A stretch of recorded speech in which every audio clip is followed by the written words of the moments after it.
How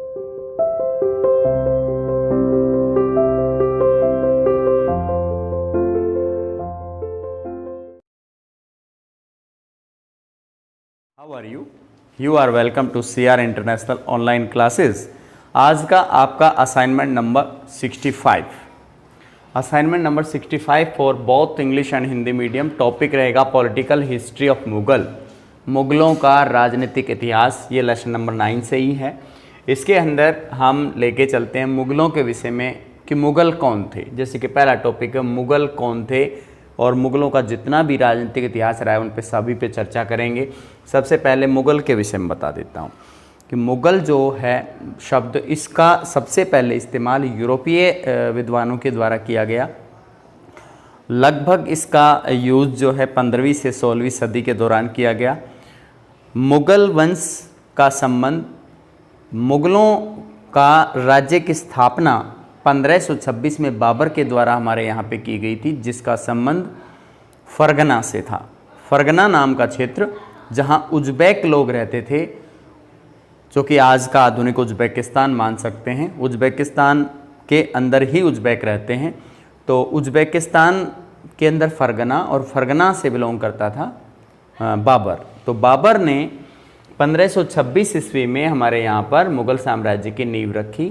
वह अपने आप को पितृवंश के हिसाब से, पितृसत्तात्मक समाज की सोच के हिसाब से तैमूर का वंशज मानता था। तैमूर तुर्की का शासक था जिसने हमारे देश पर कभी आक्रमण किया था, और तुर्की के शासक का अपने आप को वंशज मानता था बाबर। मातृपक्ष से मंगोल जो लोग हुआ करते थे, जो कि बर्बर लोग कहलाते थे, जो मंगोलिया से बिलोंग करते थे, चंगेज़ खान का वंशज अपने आप को मातृ पक्ष की तरफ वजह से मानता था। तो दोनों पक्ष के तरफ से, पितृपक्ष की तरफ से किसका वंशज हुआ? तैमूर का, और मातृपक्ष की तरफ से किसका हुआ है? मंगोलों का। तो इस तरीके से दोनों का जो एक तरीके से रिलेशन है इस वंश के साथ में, और मुगलों का जो शब्द परिचालन में आया, परंपरा में आया, तो ये यूरोपीय विद्वानों की वजह से आया। इसके अंदर सबसे पहले है बाबर ने 1526 ईस्वी में, जो कि उज़्बेक लोगों ने मध्य एशिया के अंदर, इसने सबसे पहले उज़्बेक लोगों ने इसको फरगना से भगाया। फरगना से निकल करके इसने अफ़गानिस्तान के काबुल के अंदर अपने राज्य की स्थापना की। फिर वहाँ से भी इसको खदेड़ दिया गया, और इसको और ज़्यादा संसाधनों की ज़रूरत थी। इसके अपने साथियों का जो बहुत बड़ा समूह था, उस समूह की ज़रूरत को पूरा करना चाहता था, इसलिए इसने इंडिया की ओर उन्मुख किया, भारत के हिंदुस्तान की तरफ ही आया। 1526 ईस्वी में इसने मुग़ल साम्राज्य की नींव रख दी, और ये एक विजेता था। इसने काफ़ी युद्ध जीते, और एक मजबूत साम्राज्य की नींव इसके द्वारा रखी गई। जो बाबरनामा है वो बाबर के ऊपर ही लिखी हुई है। इसके बाद हुमायूं का शासन शुरू होता है 1530 से 40, और 1555 से 56। ये बाबर का बेटा था हुमायूं। 1530 से 40 के दौरान इसने ठीक से शासन किया, लेकिन 1540 के अंदर शेरशाह सूरी, एक अफगान शासक था शेरशाह सूरी, उसने इसे खदेड़ दिया, इसको युद्ध में पराजित कर दिया। इसको जाना पड़ा यहाँ से, और ईरान के सफावी शासकों के शरण इसको लेनी पड़ी। फिर 1555 में दोबारा से वापस शक्तिशाली सेना का गठन करके वापस लौटा, और इसने 1556 तक इसने शासन किया। 1556 के तुरंत 1556 में ही इसकी डेथ हो गई, यानी ज़्यादा लंबा शासन नहीं कर पाया, मात्र 1 साल, 1555 से 56। इसके बाद अगले शासक जलालुद्दीन मोहम्मद अकबर, ये सबसे प्रसिद्ध शासकों में से एक माने जाते हैं। सबसे ज़्यादा प्रसिद्ध हम कह सकते हैं, इसको सर्वश्रेष्ठ मान सकते हैं। Most of the famous ruler of Mughal. 1556 से शासन इसने स्टार्ट किया, 1605 तक इसने शासन किया। कितनी लंबी ड्यूरेशन है इसके शासन की। इसने इसके शासनकाल के अंदर साम्राज्य की सीमाओं का विस्तार हुआ। इसने हिंदुकुश पर्वत तक अपने साम्राज्य की सीमाओं का विस्तार किया। हमारे यहाँ की सभी राजनीतिक इकाइयाँ सभी को मिला करके इसने एक संगठन में इसे बांध लिया था। और इसने एक कार्य और किया कि उज़्बेकिस्तान के लोगों को, यानी उज़्बेकों को, और सफावी शासकों को अपनी हद में रहने के लिए उनको मजबूर कर दिया। वो अपनी सीमाओं से आगे नहीं बढ़ पा रहे थे। हिंदुकुश पर्वत के पास में इसकी सीमाएं लगती थी, इसने इसको वहीं पे कंट्रोल कर दिया। तो ये जलालुद्दीन मोहम्मद अकबर एक उदारवादी शासक था, एक ऐसा शासक जिसने विभिन्न तरह की नीतियां अपने समाज के अंदर भलाई के लिए चलाई। इसने दीन ए इलाही नामक एक धर्म का परिचालन शुरू किया, जो कि विभिन्न धर्मों के लोगों के द्वारा अपनाया जा सकता था। सभी धर्मों के लोग को वो एक समझता था। उसी के अनुसार उसने सुलह ए कुल की नीति चलाई, उसने जजिया कर की समाप्ति की, उसने तीर्थ कर समाप्त कर दिए। विभिन्न धर्मों के लोगों के तीर्थ कर समाप्त कर दिए। 1563 में तीर्थ कर, 1564 में जजिया कर उसने समाप्त कर दिया। तो एक बहुत बड़ी उपलब्धि इसने हासिल की। इसको आम जनता के अंदर सबसे लोकप्रिय शासक की उपाधि भी दी जाती है। इससे आगे सक्सेसर्स ऑफ अकबर, अकबर के उत्तराधिकारी, वो कौन कौन हुए उनके उत्तराधिकारी, जैसे कि शाहजहां, जहांगीर, इस तरह के शासक इनके उत्तराधिकारी। औरंगजेब का नाम भी इनके साथ आता है। जहांगीर ने शासन किया 1605 से 27 तक। ये भी बहुत एक तरह से न्यायविद बहुत अच्छा शासक रहा। ऐसा नहीं है कि जहांगीर के, शाहजहां के या औरंगजेब के शासनकाल में साम्राज्य का विस्तार नहीं हुआ। साम्राज्य का विस्तार उसमें भी देखने को मिला, लेकिन इतना विस्तार नहीं हुआ जितना कि मुगल सम्राट अकबर के शासनकाल में जितना विस्तार देखने को मिला। इसने कंप्लीट राजस्थान, गुजरात, उड़ीसा और जो कि आज के समय में उत्तरी भारत का कंप्लीट एरिया और उधर हिंदुकुश पर्वत तक का क्षेत्र इसने जीत लिया। यानी अफगानिस्तान की बाउंड्री से जाकर के इसकी सीमाएं समाप्त होती थी। इसके बाद आगे है शाहजहां। शाहजहां का शासनकाल 1628 से 58। यह वह शासक था जिसने ताजमहल का निर्माण करवाया। एक सुप्रसिद्ध शासक, एक कला और एक कलाकार की इज्जत देने वाला ये शासक था। इसने अपनी बेगम, शाहजहां की बेगम का नाम था मुमताज। मुमताज महल की याद में ताजमहल बनवाया, जो कि 7वें अजूबे के तौर पर विश्व में विख्यात है। औरंगजेब नाम का शासक भी एक फेमस शासक था। 1658 से 1707 के अंदर ये इसने शासन किया। इसने पहले जो जजिया कर अकबर ने समाप्त किया था, उस जजिया कर को फिर दोबारा से इम्पोज कर दिया, उसको लागू कर दिया। और ये एक तरह से इसकी एक पॉलिसी भी इस तरह की रही, जैसे कि अपने इलाके के आसपास के, जैसे मेवात का जो इलाका है, राजस्थान के भिवाड़ी के आसपास का, अलवर के आसपास का, और हमारे यहाँ हरियाणा के अंदर नूह और पलवल के आसपास का इलाका, इस क्षेत्र के अंदर औरंगजेब ने जो निम्न कास्ट के जो लोग थे उन लोगों को लालच दे करके उनका धर्म परिवर्तन कराया। तो ये भी इसकी एक इसके पक्ष के हिसाब से उपलब्धि मान सकते हैं, और हम अपने समाज के हिसाब से इसकी ये कमी मान सकते हैं। औरंगजेब भी एक योग्य शासक था। काफ़ी लंबा शासन इसने चलाया और अपने विद्रोहियों को दबाने में सफल रहा। यानी अपने शासनकाल के दौरान विद्रोहियों को अपने सिर उठाने नहीं दिया। End of Mughal empire. अब आता है कि इतना जैसे कि लंबा शासनकाल इनका रहा, विभिन्न शासकों ने शासन किया, लेकिन बाद के शासक इतने अच्छे नहीं हुए। वो कौन कौन से शासक थे? जैसे कि मुगल सम्राट शाह आलम द्वितीय, मुगल सम्राट शाह आलम प्रथम, और बहादुर शाह प्रथम और बहादुर शाह द्वितीय, इस तरह के शासक रहे। मोहम्मद शाह रंगीला ये भी एक शासक रहा। तो ये सारा मुगल साम्राज्य के वे शासक थे जो कि इतने योग्य नहीं थे, और अयोग्य उत्तराधिकारियों की वजह से अब मुगल साम्राज्य पतन की ओर चला गया, यानी उसका समाप्त हो गया। वैसे हम एक बात इसके अंदर जरूर बताएं, बहादुर शाह जफर द्वितीय वह शासक था जो 1857 की क्रांति के दौरान एक वृद्धावस्था को प्राप्त कर चुका था। बहादुर शाह जफर द्वितीय के साथ अंग्रेजों ने एक संधि की, उसको 1 लाख रुपए पेंशन देने के लिए राजी कर लिया गया और उसका सारा राजपाट अपने यहाँ पर मिला लिया था। बहादुर शाह जफर द्वितीय ने जिनको लाल किले में रहने की स्वतंत्रता मिली हुई थी, उनके गुजरने के बाद उनके बेटा या बेटी को लाल किले से बाहर निकाल दिया गया। ये अंग्रेज़ों का कर्तव्य था।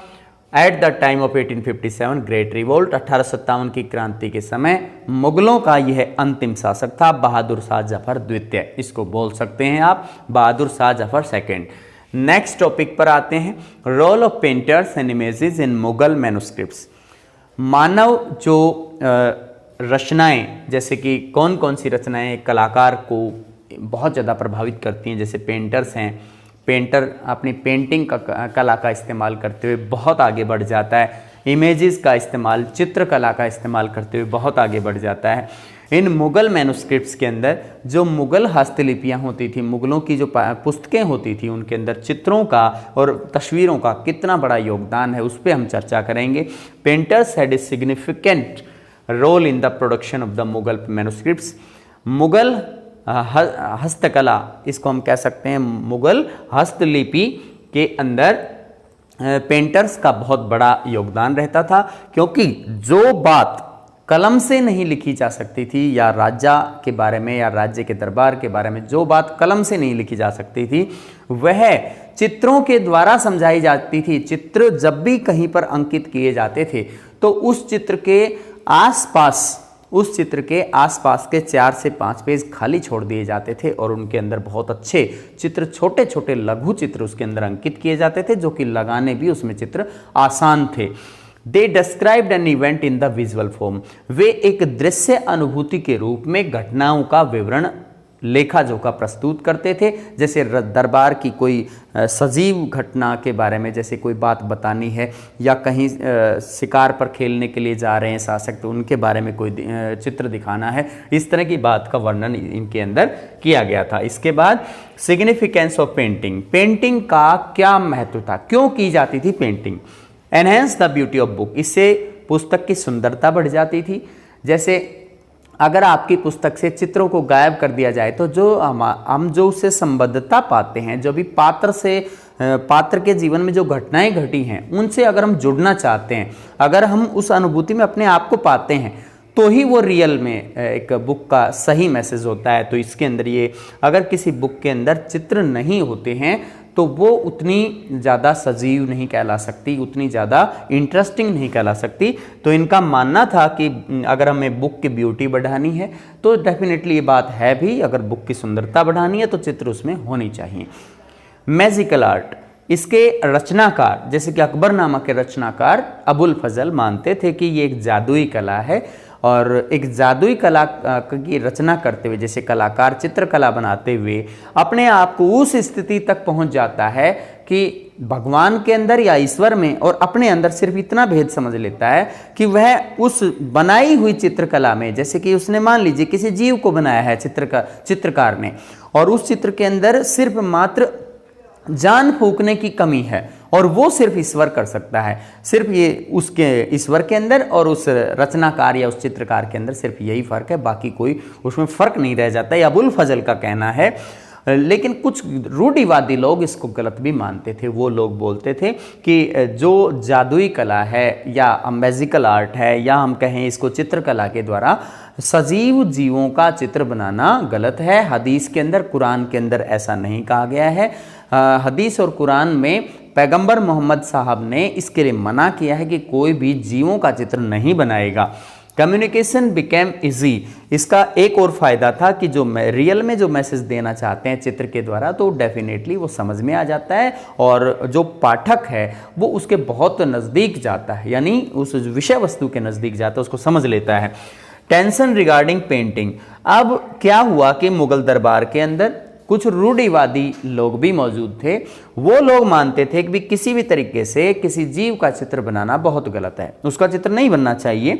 इन hadith the prophet Mohammad had forbidden the depiction of living beings, कि सजीव जीवों का चित्र बनाना हदीस के अंदर और कुरान के अंदर मनाही की गई है पैगंबर मोहम्मद के द्वारा। तो उसका सहारा लेकर के इन्होंने भी इसको गलत माना। लेकिन इस तरह के विरोधाभास को दरकिनार करते हुए ये गतिविधियां नियमित रूप से चलती रही, और कुछ समाज इसके अंदर इस तरह के एग्जाम्पल्स भी मिलते हैं। जैसे कि चेंजिंग एनवायरनमेंट में हम ये बात लिख सकते हैं कि पहले ऐसा परिवेश था कि कोई भी सजीव जीवों का चित्र नहीं बनाता था, लेकिन जीवों का चित्र नहीं बनाता था, लेकिन बाद में जीवों के चित्र भी बनाए जाने लगे। और इसका एक बहुत बड़ा एग्जाम्पल कहाँ मिलता है, जैसे बीजद नाम का एक चित्रकार सफावी शासक जो कि ईरान के शासक थे, उनके दरबार में नियमित रूप से काम करता था और उनकी प्रसिद्धि के अंदर उसका बहुत बड़ा हाथ था और उन्होंने बढ़ चढ़ करके इसको आगे भी बढ़ाने की कोशिश की। अगर हम मुगल साम्राज्य की बात करें तो मुगल साम्राज्य के अंदर भी इस चित्रकला को संरक्षण प्रदान किया गया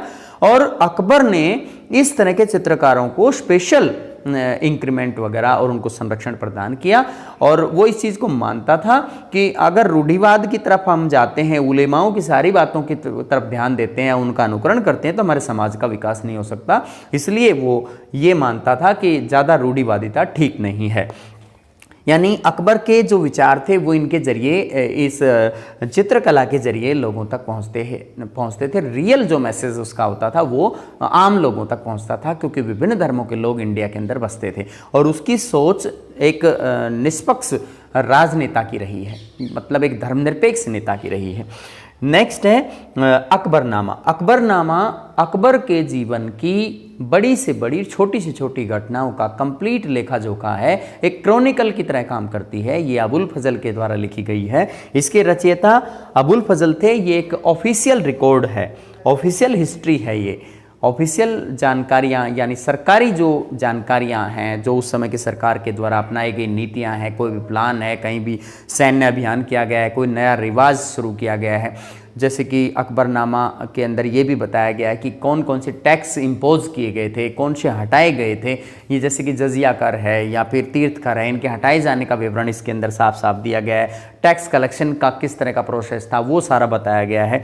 अबुल फजल आगे बताते हैं, he began to write Akbarnama in 1589। 1589 में उसने अकबरनामा लिखना स्टार्ट किया। अकबरनामा का मतलब होता है अकबर के बारे में कंप्लीट उसकी जीवनी, उसका विवरण, उसकी घटनाओं पे पूरी तरह से प्रकाश डालना। एक्चुअल रिकॉर्ड्स ऑफ मुगल, इसके अंदर मुगलों का वास्तविक जो विवरण है वो देखने को मिलता है। इसमें कोई मनगढ़ंत बातों के लिए कोई जगह नहीं है, इसलिए विश्वसनीय पुस्तक है। ऑफिशियल डॉक्यूमेंट ये है, एक कार्यालयी दस्तावेज है जिसको हम सरकारी मुगलों का मुगल राजवंश के अंदर भी इस पे बहुत ज़्यादा विश्वास किया जाता था। Oral testimonies of knowledgeable person, जो पढ़े लिखे और विद्वान लोग हैं, उनकी बातों पे विश्वास करते हुए कुछ अच्छी अच्छी बातों को इसके अंदर जोड़ा गया है, या मौखिक बातों को भी इसमें जगह दी गई है। जो रिवाज हैं उनको भी इसके अंदर लाया गया है। आम जनता के प्रति राजा के कैसे संबंध थे, या अभिजात वर्ग के साथ में शासक के कैसे संबंध थे, सेना और शासक के कैसे संबंध थे, दरबारियों के साथ, मंत्रियों के साथ कैसे संबंध थे, महिलाओं का कितना आदर किया जाता था, वो सब बताया गया है। इसमें इसके 3 वॉल्यूम हैं, divided in 3 volumes. First 2 parts were in the form of Chronicle. जैसे पहले 2 पार्ट्स इसमें बताए गए हैं वो एक कालक्रम के अनुसार घटनाक्रम पर लिखी हुई पुस्तकें हैं। दोनों ही ऐतिहासिक हैं, इतिहास की जानकारी हमें देती हैं। पहली जो पुस्तक है वह आदम के ज़माने से लेकर और अकबर के पहले 30 वर्ष के जीवन का इतिहास उसमें बताया गया है। आदम का ज़माना मतलब जब से आदि मानव की मतलब बात की जाती है, आदम के ज़माने से, जब से जीवन उसका एक तरह से प्रॉपर तरीके से शुरू हुआ मानव का, तब से लेकर और अकबर के जीवन की पहले 30 साल। और उससे अगले जो वॉल्यूम है उसके अंदर सेकंड वॉल्यूम में 31वें साल, यानी अकबर का 31वें साल से शुरू होकर के 46वें साल तक इसका विवरण इसके अंदर डाला गया है। और तीसरे विवरण के अंदर 46वें वर्ष की बाद की अवधि की जानकारी उसके अंदर प्रोवाइड की गई है। और ये जो तीसरा जो विवरण है वो आईने अकबरी है। वो कंप्लीट विवरण को फिर दोबारा से बहुत ही डिटेल्ड तरीके से आईने अकबरी के अंदर उसका विस्तृत लेख तैयार किया जाता है। और उसके अंदर ये भी बताया गया, आईने अकबरी के अंदर एक लिखने की विशेष विधा का इस्तेमाल किया गया है। उस विधा के अंदर ये बताया जाता है कि जैसे कोई भी नया मैटर स्टार्ट करना है, कोई नया अध्याय शुरू करना है, तो कुल मिलाकर काफ़ी ज़्यादा अध्याय उसके अंदर रखे गए हैं और सभी अध्यायों में एक क्वेश्चन डाला जाता है ताकि पाठक उस जानकारी को जानने के लिए उत्सुक हो जाए, फिर उसकी जानकारी प्रोवाइड कराई जाती है। इस तरह की विधा का इस्तेमाल अबुल फजल के द्वारा किया गया है। और इसके अंदर हम आप देख सकते हैं, इसको आप एक बार रिवाइज कर सकते हैं। सबसे पहले टॉपिक के अंदर मुगल शासकों का जिक्र यहाँ पे किया गया है। बाबर का शासन 1526, हुमायूं 1530 से 40, 55 से 56, जलालुद्दीन अकबर 1556 से 1605 इसके जो उत्तराधिकारी शासक रहे हैं अकबर के, जहांगीर है, शाहजहां है, औरंगजेब है, इस तरह के शासक उनका जिक्र हम कर सकते हैं। और उनका शासन है शाहजहां 1628 से 58, औरंगजेब 1658 से 1707। और उसके बाद में मुगल सम्राट बहादुर शाह जफर द्वितीय, उससे पहले के शासक हैं मुगल सम्राट मोहम्मद शाह रंगीला, मुगल सम्राट इसके अंदर हम बता सकते हैं मुगल सम्राट शाह आलम प्रथम, मुगल सम्राट शाह आलम द्वितीय, इस तरह के शासकों के नाम बता सकते हैं जो कि योग्य इतने शासक नहीं रहे, जिसकी वजह से योग्य शासकों के अभाव के अंदर और ये मुगल वंश जो है, राजवंश जो है, कमजोरी की तरफ बढ़ता चला गया। 1857 की क्रांति के समय बहादुर शाह जफर द्वितीय उस समय शासक थे। इससे आगे बता रखा है पेंटर्स और इमेजेस के बारे में, चित्रकला के योगदान के विषय में बता रखा है कि उससे कितना ज़्यादा जो हस्तलिपि के अंदर उसका क्या योगदान है, पुस्तकों के अंदर चित्रकला का कितना बड़ा रोल है, उसके बारे में बताया गया है। यहाँ पे कम्युनिकेशन को कितना इफेक्टिव बनाता है उस पर चर्चा की गई है। यहाँ हदीस के अंदर चित्रकला का जो विवाद, यहाँ पे तनावपूर्ण बात की गई है कि जैसे कुछ रूढ़िवादी लोगों ने मना किया कि ये जीवों का चित्र नहीं बनना चाहिए। चेंजिंग एनवायरनमेंट, पहले जैसा वातावरण अब नहीं था, बाद में ये बदलाव होने लगा। मुगल राजवंश के शासकों ने भी चित्रकला को महत्व दिया और सफावी शासकों ने भी इसमें चित्रकला को महत्व दिया। इसमें आगे है अकबरनामा। अकबरनामा किसके द्वारा लिखी गई? जैसे अबुल फजल के द्वारा 1589 में उसने लिखना स्टार्ट किया। इसमें एक्चुअल रिकॉर्ड मिलता है, ऑफिशियल डॉक्यूमेंट है, लोगों से जो ज्ञानवान लोग हैं उनसे पूछ करके जानकारियाँ इसमें डाली गई हैं। यह इसको मतलब 3 वॉल्यूम के अंदर रखा गया है। पहले 2 वॉल्यूम हैं वो इतिहास बताते हैं, तीसरे वॉल्यूम को आईने अकबरी कहा जाता है, जिसको हम अकबरनामा के नाम से भी हम जान सकते हैं। धन्यवाद।